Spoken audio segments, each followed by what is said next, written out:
Minha primeira ideia foi em 2016, quando eu li a notícia e fiquei horrorizado com a coisa.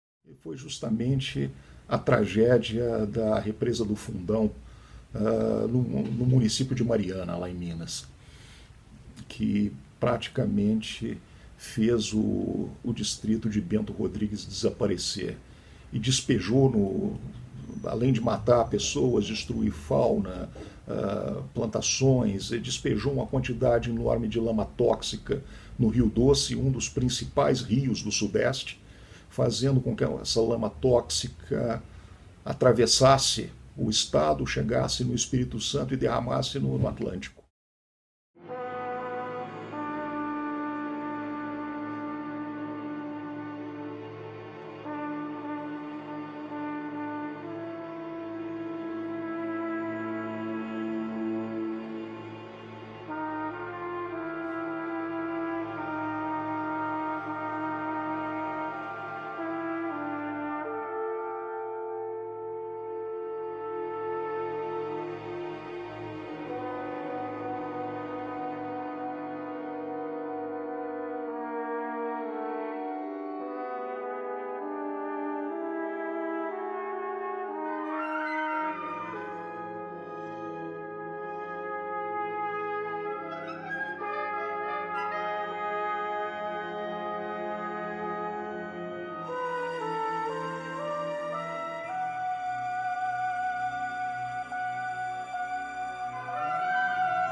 Eu pesquisei bastante sobre isso, procurei acompanhar e escrevi uma peça grande que foi estreada em 2018 pela Orquestra Filarmônica da Universidade Federal do Paraná, que é uma peça que dei o título de A Memória do Caboclo d'Água.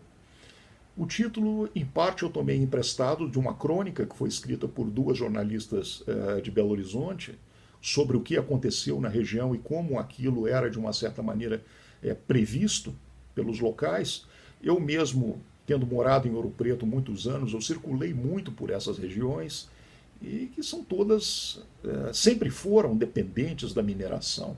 A mineração está na história daquele lugar, as erosões causadas no solo são,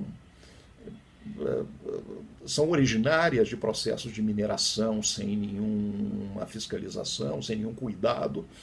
E essas represas ficaram recebendo dejetos durante séculos até.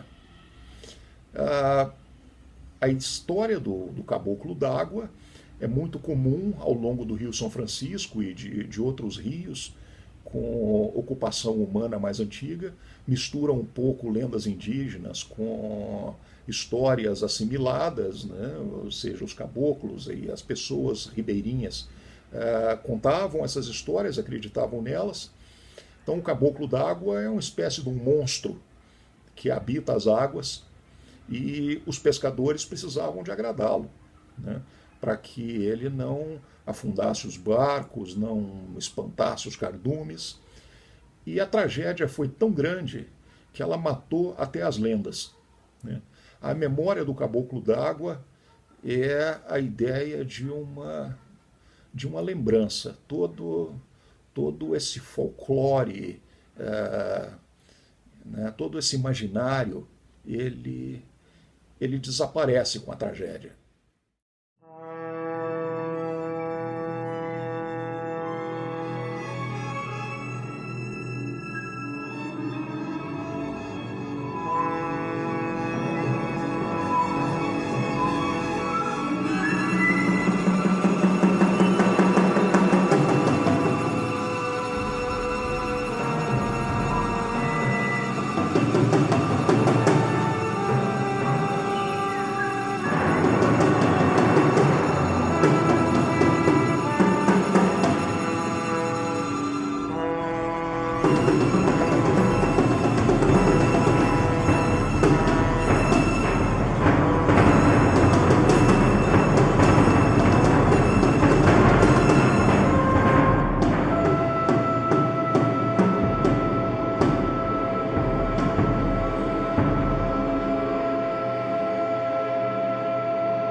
Aos poucos eu fui me interessando muito pelo processo de envolvimento com assuntos que me cercam, desde a observação da natureza, das plantas, das paisagens.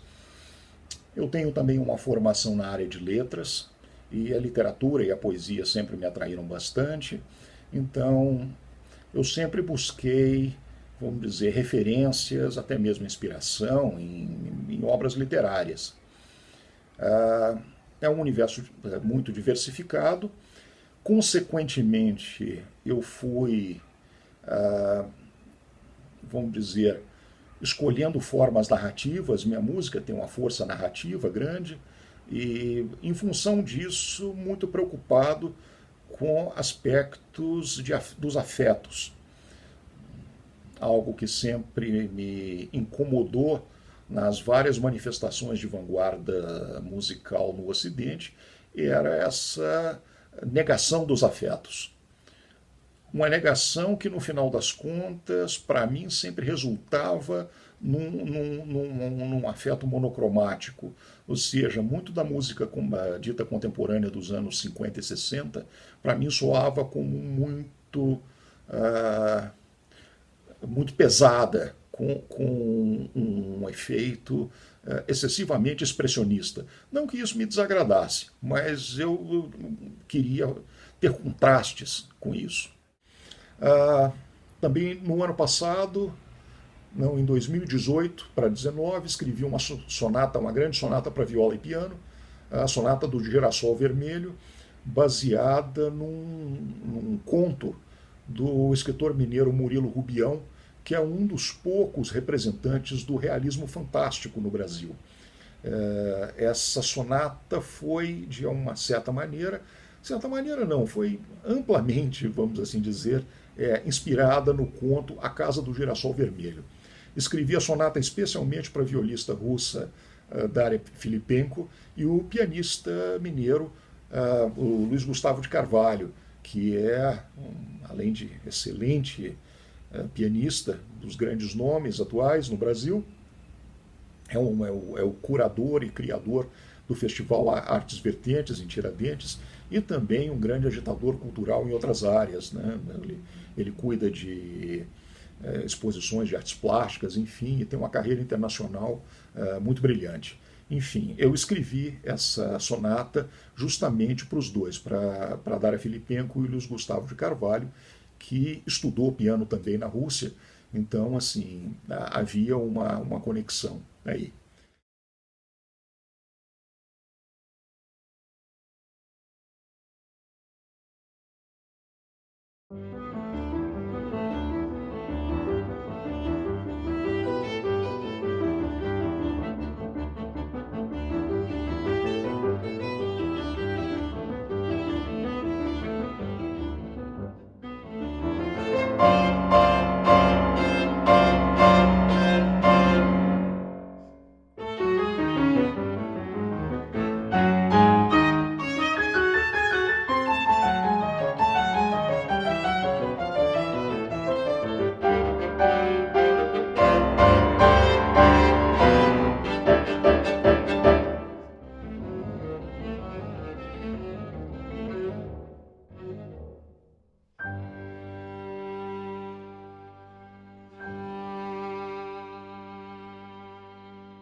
Villa-Lobos, para mim, foi um universo. Ah, a obra dele, quanto mais eu aprofundo, mais coisas eu descubro. É um compositor que ele mesmo certamente não se dava conta do tamanho daquilo que ele estava, vamos dizer, remexendo e revirando para poder criar a própria obra. É claro, ele muda de estilo ao longo de sua trajetória, mas algumas coisas se mantêm constantes, né? O uso da harmonia, alguns clichês de orquestração e instrumentação, ele mantém. E outro compositor muito importante também, que eu descobri mais quando fui para os Estados Unidos, é o americano Charles Ives, que foi um primeiro grande experimentador americano, e assim como o Villa-Lobos, afastado do centro da música europeia, embora de formação totalmente ocidental, ele se sentiu livre para inventar as próprias fórmulas de composição. A diferença é que Charles Ives teve uma formação acadêmica tradicional, ele estudou na Universidade de Yale, teve um curso de composição regular, coisa que Villa-Lobos nunca teve. Villa-Lobos abriu portas para outras coisas.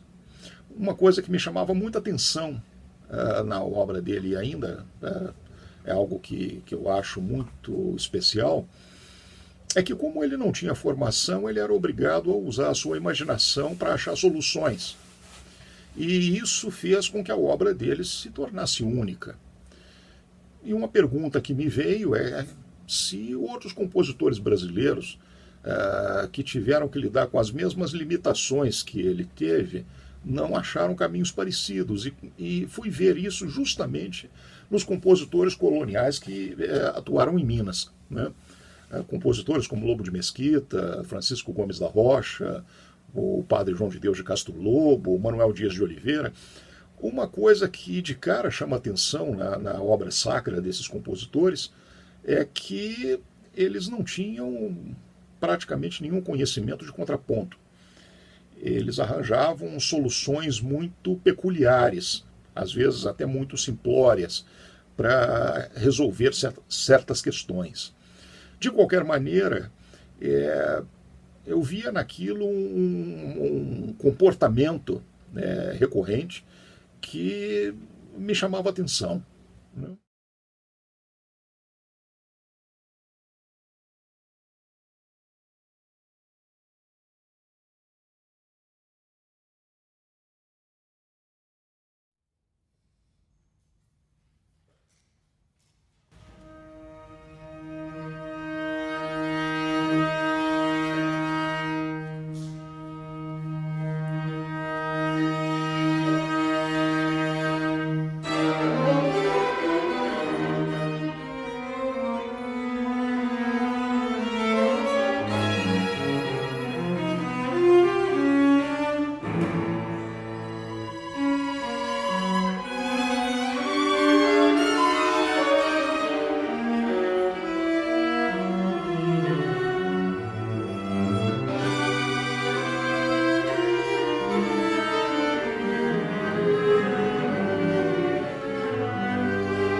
porque eu comecei a compor com acho que uns 19 anos de idade e nunca parei.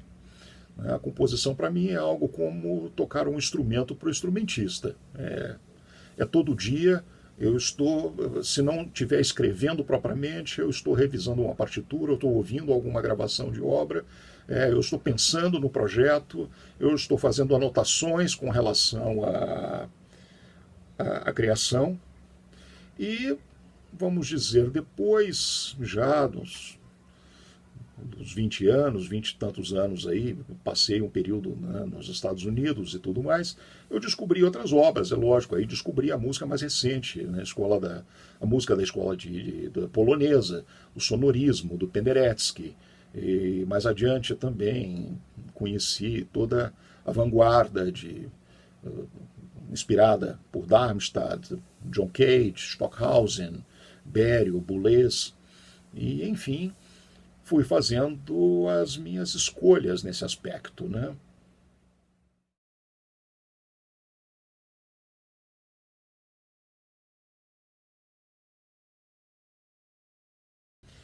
Isso tudo para explicar também uma questão da questão da construção. Outra coisa é a forma musical. Ah, como não tive uma formação acadêmica de universidade, de conservatório, nunca me senti preso a formas pré-estabelecidas, vamos dizer, mais clássicas, como a forma sonata, fuga, enfim, variações, fantasia.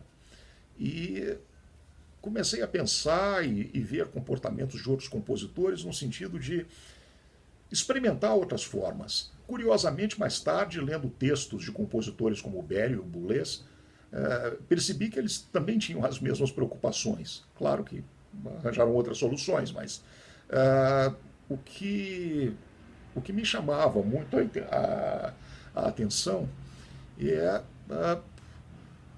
o fato, por exemplo, dos compositores em Minas usarem pequenos fragmentos. Né? Não havia desenvolvimento na obra. Enquanto em missas de compositores europeus da época nós encontramos, né, grandes trechos, até quase forma sonata, ou fugas em momentos mais dramáticos, enfim, isso não existe na música feita no Brasil. E eu comecei então a me apropriar um pouco disso.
Como disse, a minha produção é muito grande, uma peça de orquestra que escrevi há pouco tempo também, foi estreada em 2017, E a Cidade Desperta.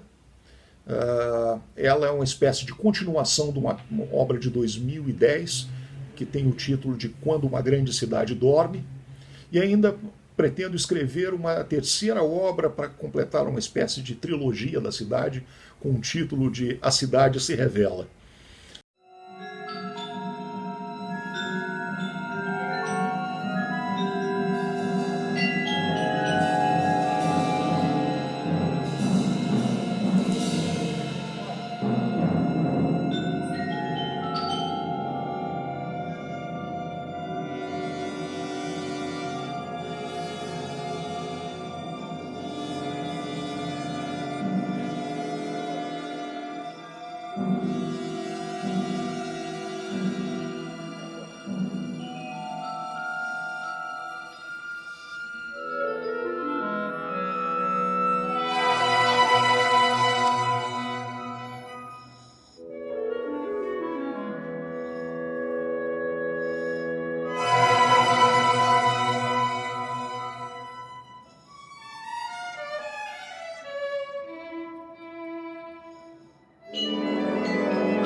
Outra obra que compus, que foi já no ano passado, em 2019, foi o meu concerto número 4 para violino e percussão. Aliás, uma coisa que eu quero explicar também é que quando trabalho com formas já consagradas pelo tempo, né, pela tradição, como concerto, eu comecei a questionar os acompanhamentos. Então se pensa sempre, por exemplo, no concerto para violino e orquestra, piano e orquestra. No meu caso, eu, como tenho uma afinidade grande com as cordas, mas agora também com todos os instrumentos das madeiras, enfim, eu escrevi um primeiro concerto para violino nos anos 80, para violino, 2 instrumentistas e soprano, que já era uma formação muito inusitada. Esses 2 instrumentistas eram de um grupo de música antiga. Mais tarde surgiu a oportunidade, já aqui em Curitiba, com a Orquestra Sinfônica do Paraná, de escrever um concerto para violino e orquestra. Eu pensei, bom, dentro de um ciclo ter um deles com orquestra, sem problemas. Então o concerto número 2 é para violino e orquestra. Eu, muito entusiasmado com o resultado desse concerto número 2 e o violinista, o suíço Egídio de Streif, eu propus a ele escrever um terceiro concerto para violino, aproveitando a forma do concerto de Chausson, Chausson, compositor francês do século XIX, Ernest Chausson, escreveu um concerto belíssimo para violino, piano e quarteto de cordas. E não vi mais nenhum outro compositor experimentar esta forma, né? Então resolvi fazer uma proposta aqui para um projeto cultural junto à Fundação Cultural de Curitiba, que foi aprovado. Um concerto número 3 para violino, piano e quarteto de cordas. E por último, o concerto número 4, que é dedicado a Marielle Franco. A ideia surgiu em Tiradentes, em 2018. Eu estava lá para o festival Artes Vertentes e eu era o compositor residente, era uma homenagem que fizeram a mim, inclusive, pelos meus 60 anos. Eu conheci o duo da Sofia Leandro e o Bruno Santos. E eles são um casal, formam um duo extraordinário. Eu assisti um concerto deles dentro da Capela de São João Evangelista, aliás, a capela na qual está enterrado o compositor Manuel Dias de Oliveira. Eles faziam um concerto em homenagem a Kollreuter. Dessas obras do Kollreuter, um tanto aleatórias, só com instruções na partitura, mas eu fiquei impressionado com a criatividade deles, com a energia. E depois, me aproximando mais, começamos a trocar ideias e perguntei se existia algum concerto para violino e percussão. Para eles, eu sei de algumas obras dessa formação. O Bruno me passou uma lista, eu anotei nos caderninhos que eu carrego comigo sempre, para anotar as minhas ideias musicais. E com essa história da Marielle, eu juntei várias coisas. Uma que essa tradição religiosa naquela região de São João del Rei e Tiradentes ainda continua muito forte. A Semana Santa tem uma comemoração toda especial e tem essa coisa dos Passos da Paixão, né, das 14 estações. Eu resolvi fazer o seguinte: eu peguei toda a percussão e criei pequenos sets, são 14 sets montados no palco em forma semicircular. O violinista fica no meio e o percussionista vai mudando de sets de percussão. E cada set representa uma estação da Via Crucis. Pois bem, o material para se trabalhar com isso é uma coisa que uso com muita frequência, eu tirei do nome da Marielle. O nome completo dela era Marielle Francisco da Silva. Eu fiz a correspondência possível das letras do nome dela com a notação alemã, né, do A, B, C, D, E, F, G, H e ainda mais o S para o Mi bemol, S, né, o Cis, né, do Dó sustenido, enfim. Aproveitando essas correspondências, então eu elegi um motivo musical e fui transpondo e trabalhando de acordo com a técnica dos instrumentos. Eu chamo a atenção também para o fato que minha música é muito idiomática, eu gosto muito de valorizar o timbre dos instrumentos e levar isso ao extremo. Uso técnicas estendidas com muita parcimônia, porque não me agradam muito técnicas que afastam o timbre do instrumento do seu timbre original.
Ah, bem, este ano estou trabalhando em alguns projetos importantes agora dentro da quarentena.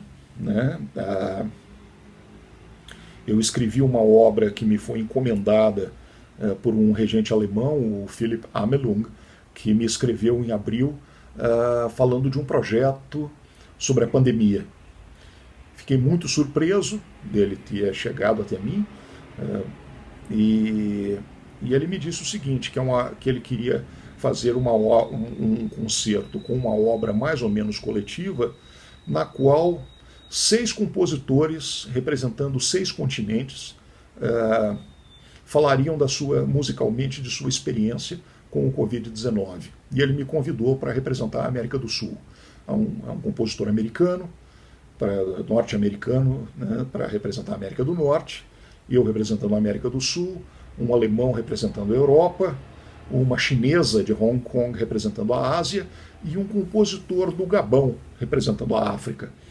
No final das contas, no dia 15 de novembro, se der tudo certo, se não houver nenhum retrocesso com a pandemia na Europa, esse concerto será apresentado em Munique, com as obras aparecendo na sequência que o vírus espalhou pelo mundo. Então começa com a obra da chinesa, cantada em mandarim, vai para a Europa, peça cantada em alemão, depois para os Estados Unidos, inglês, vem para o Brasil, português, vai para a África e, por último, assim, vai para a Oceania. Em inglês, de novo, o compositor australiano vai representar a Oceania. Enfim, é um trabalho que foi um desafio muito interessante. Eu pedi para escrever um quarteto de cordas com coro, não necessariamente uma cantata para coro e quarteto de cordas como era a proposta original, o que foi muito bem recebido, porque a colocação da minha obra é exatamente no meio do concerto, então ela vai funcionar como uma espécie de interlúdio. As intervenções do coro usam palavras que peguei da imprensa na internet, inclusive uma fala do Bolsonaro, que essa eu fiz questão de eternizar, dada a irresponsabilidade do seu conteúdo. E no final, encerrando a minha participação, antes de passar, vamos dizer, o bastão para o compositor do Gabão, eu usei um tema da Laura Brandão, que é uma poetisa ainda muito pouco conhecida no Brasil, que faleceu na União Soviética durante a Segunda Guerra Mundial. Ela morreu em 1942 de tuberculose, evacuada para um sanatório na cidade de Ufá, nos Montes Urais. E ela, nesse poema, que é até muito anterior, mas de alguma maneira antecipa o que vem acontecer com ela depois, ela fala da experiência de morrer sozinha, né? Num quarto de hospital, olhando para a janela, vendo as coisas lá fora, vendo o céu. O poema tem características um pouco simbolistas, que foi a corrente estética mais ou menos que ela se filiou, mas enfim, foi um projeto muito forte.